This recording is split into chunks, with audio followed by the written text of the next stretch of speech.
Samahan niyo kaming mamasyal sa Sabangan Beach na matatagpuan sa Santiago, Ilocos Sur.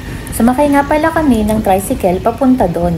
Dito, madadaanan natin ang mga tindahan tulad ng lechon manok, sari-sari store at bakery na pwede nating bilhan pandagdag sa pagkain natin sa picnic. Ang Sabangan Beach ay kilala sa kanyang ginintoang buhangin, malinaw na tubig at magandang tanawin ng paligid ng mga bundok. Dito makikita natin ang sunset habang naglalakbay at matatanaw ang mga bundok na nakapaligid dito. Malalaman natin na malapit na tayo dahil bubungad sa atin yung sign ng Welcome Santiago Cove. Papasok dito makikita ang Tourist Assistance Center kung saan pwedeng dito ka magtanong kung naliligaw ka na.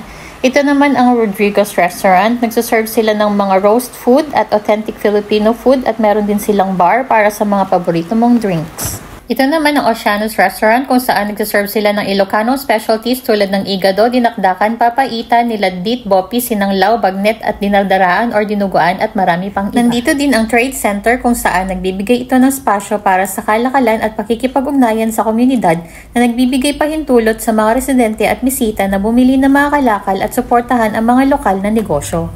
Sa mga turista na nagnanais ng malapit na akses sa dagat at maginhawang tanawin, nandito naman ang Red Doors at Santiago Cove Hotel, kung saan siguradong marerelax kayo dito. Meron din ditong food stall ng Rodrigo's kung saan pwede kang bumili ng burger at hotdog. At eto na nga ang pinakahihintay natin, ang makita ang sunset sa dagat at syempre maligo at maglaro sa tubig.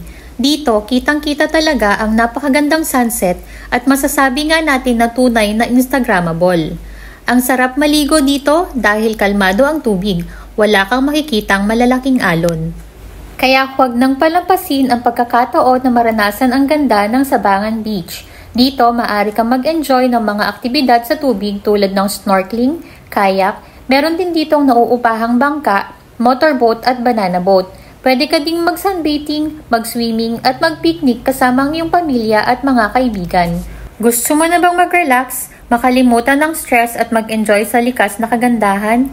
Tara na dito, hindi ka magsisisi sa ganda ng lugar at sa mga bagong karanasang makukuha mo dito.